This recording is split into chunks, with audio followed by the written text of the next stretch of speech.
All right, so it's a day after the season. Our degenerate selves do a startup. Are you taking Kyle Pitts or Travis Kelce? Kyle Pitts. In a startup, the day after the season, I'm taking Kyle Pitts. Oh, well, I'm gonna continue to trust the process here, and also go with Kyle Pitts.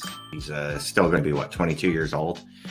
I can't move off of him yet. His peripherals, whatever that word is, are strong. I know that his quarterback is a trash can, so his actual production isn't great, but he's still a season removed from putting 1,000 yards up as a rookie. And I know what Travis Kelce is doing is absolutely bonkers spectacular, especially for someone his age and his advanced age. You would think he'd be in a nursing home at this point. He's out there just housing touchdowns. But I'm still going to go with Pitts. It's still Dynasty. Would you give a projected mid-23 first for Kyle Pitts in Superflex right now? Yes. Would you give an early 23 first for Pitts? And we're talking 1.5 tight end premium. I think if you're in the top 3, you're probably holding an asset that should be as flexible.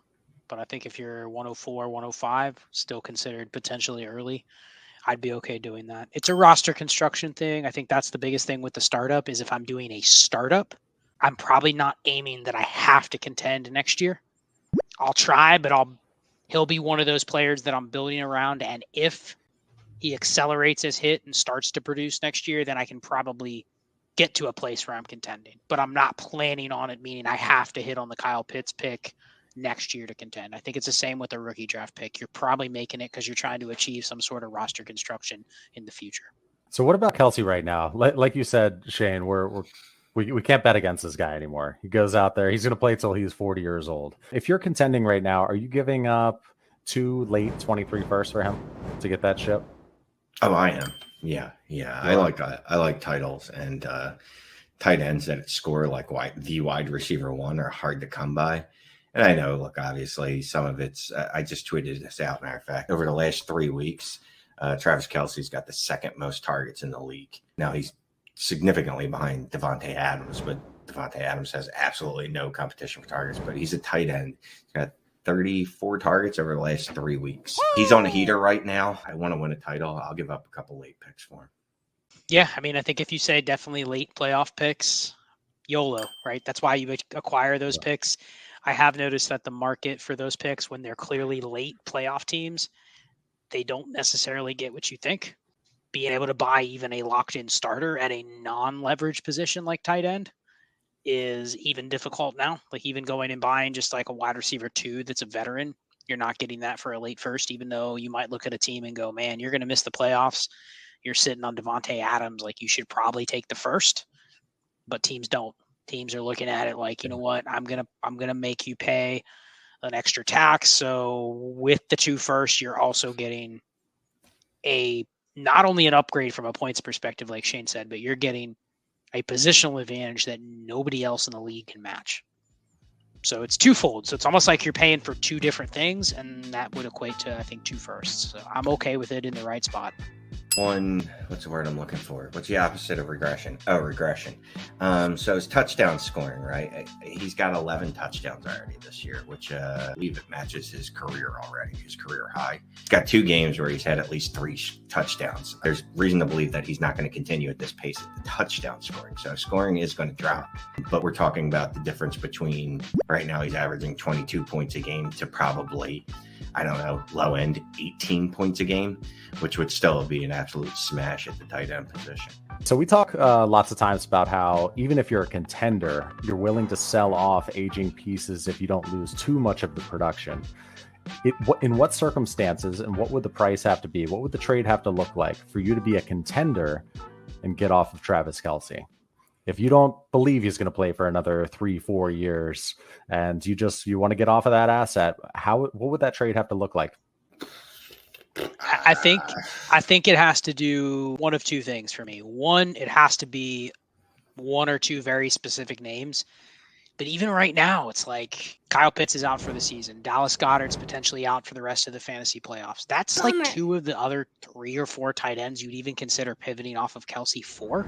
And those are pure dynasty moves if you're buying those guys now, because they're not probably helping you the rest of the season. Mark Andrews would be the only one where you're like, okay, can I get another starter on top of Mark Andrews to trade away Travis Kelce? Because I do think you're taking a little bit of the positional advantage hit, even if you trade for Andrews. There was a point during this season where Andrews and Kelce were neck and neck. Now it's like Kelce separated himself by 30-40% over Andrews. And I think the other thing is, I mean, I know Kelce's production right now is not sustainable, but even if he drops off like 10% the next 3 years, he's still a top 2 or 3 tight end at the lowest. Yep. And that's assuming that there's other names that are in the tight end landscape. TJ Hawkinson, Dallas Goedert, Pat Freiermuth, David Njoku. Like, one of those guys still has to jump up a tier to catch him or even get in the mix. And if they don't, then it's like, okay, great. I have TJ Hawkinson or David Njoku. They can still give me 12, 13 points per game, but Travis Kelce will give me that until he retires, especially as long as he's on the Chiefs.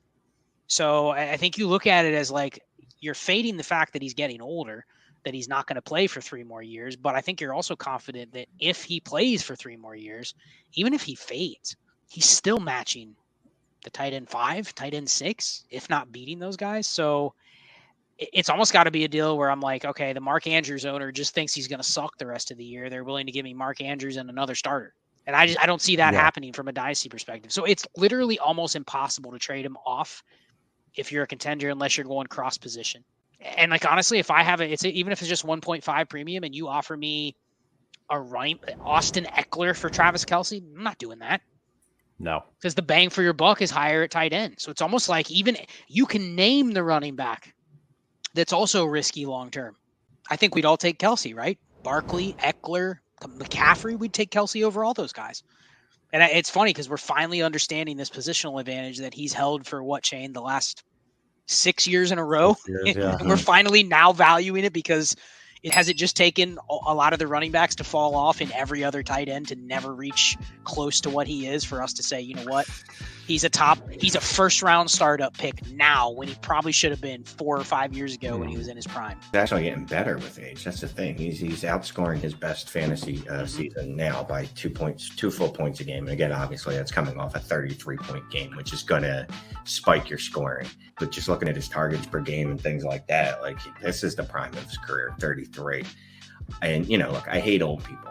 Nothing about them. I don't like anything about them. But he's kind of like, all right, if I have to have an old person on my team, it's going to be him. It's also going to be Devontae Adams. It's going to be a Derrick Henry. Like, there's just meta humans, whatever they called them in the DC universe when they were fighting. Batman was looking for these superhuman people.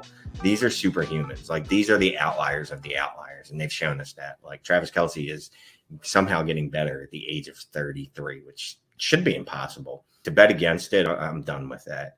So where do you guys put Kyle Pitts compared to the other tight ends in Dynasty? So Mark Andrews, Freiermuth, Njoku, Hawkinson, those types. Where do you fit him? So I think he's still tight end 2 or 3, depending on where you want to put Andrews in. If we're assuming Kelce is tight end 1, it really comes down to, can you now go and get Goddard, Freiermuth, Njoku, Hawkinson, and a significant plus for Kyle Pitts? I think before, and Shane was even higher on Pitts than me, would have traded one of those guys plus a mid-first to get Kyle Pitts. But now you look at his situation, you look at the fact that Atlanta, I mean, there's a world where Atlanta wins 9 games, makes the playoffs. They still have Mariota under contract. They kind of run it back next year with the same type of offense. Maybe they beef up their defense a little bit, get another running back in there that can carry their load. Maybe Arthur Smith looks for his Derrick Henry and they run it back with the same type of thing, which would be terrible for Kyle Pitts. So at what point do you say, okay, David Njoku in a first is something I'd be willing to cash out on Kyle Pitts for, and I'm willing to buy back in? Because here's the thing. We see what the market does with these tight ends when they hit the positional advantage place, right? You're going to know when Kyle Pitts starts producing there. It's probably worth paying the price when that happens too, because of the advantage you get over the rest of the field. So can I sell Pitts still for that extreme value? I sold him a couple weeks ago for what looks like a 103 and a 24 first. And it's like a 1.85 premium. It's like one of those tiered leagues where it's 1.75 plus, first down points. So a big premium. But now I'm looking at that trade going, man, I'm going to love having that 103 and the future 24 first. I already have Njoku on that roster. So I'm sitting there like I'm in the catbird seat now because I have the flexible assets where before I would have needed somebody to have this faith in Kyle Pitts that he's clearly the tight end 2 or tight end 3 to get out. But I also feel like give it another year, I could be buying back in for a single first if it's like a top 5 pick. So really it just comes down to where would you have him right now? I'll ask Shane this because I know Shane has been higher on Pitts than me. Where are you at in terms of buying him? Are you adding a mid first to any of those other, Hawkinson, Goddard, Njoku to get Kyle Pitts? Are you giving up a 105 plus Njoku to get Kyle Pitts? Yeah, definitely. Njoku doesn't even move the needle for me. I wouldn't even bat an eye. Wouldn't even cause me to sweat a little bit. Now, Dallas Goddard, I'd be like, I don't really want to. TJ Hawkinson, it's like in between Njoku and Goddard. Like, you get me in the right mood, and I'm like, dude, it's TJ Hawkinson. Like, I know what he is. We're seeing his ceiling right now. He's a 12-point-a-game player. Like, Pitts, the ceiling is still, Travis Kelce, right? That's the hope. That's based off of everything we saw in college and what we saw in his rookie year. So I still have him as the tight end 1 in Dynasty. I'm just saying I could see taking Travis Kelce over him in a startup because, most dynasties, I don't like playing outside of like a 2-year window. So I could understand going, well, Travis Kelce over the next 2 years is clearly going to be the tight end 1. So I'm just going to hold on to him and I'll worry about getting another tight end in 3 years. Someone's going to pop up or someone will bubble up. Although I don't know if that's actually true because, tight end is an absolute garbage dumpster fire. But I still have him as the tight end 1. But I'll give up a first and Njoku for him all day. So Shane, would you give up, let's say the 101 is totally locked down. Would you give up what could be the 102 for Kyle Pitts right now? I don't think I would. And this is where I've come down on him a little bit, right? Is I was all about you give up 2 rookie firsts for him, no matter where they are. But now with the flexibility of that 102, no, it's not Bijan, right? But it's one of those quarterbacks, and then a super flex. I can, if I really need a quarterback, 1, just pick the quarterback. 2, I can use that to trade back and get more assets. So that's where I think I've come down on him.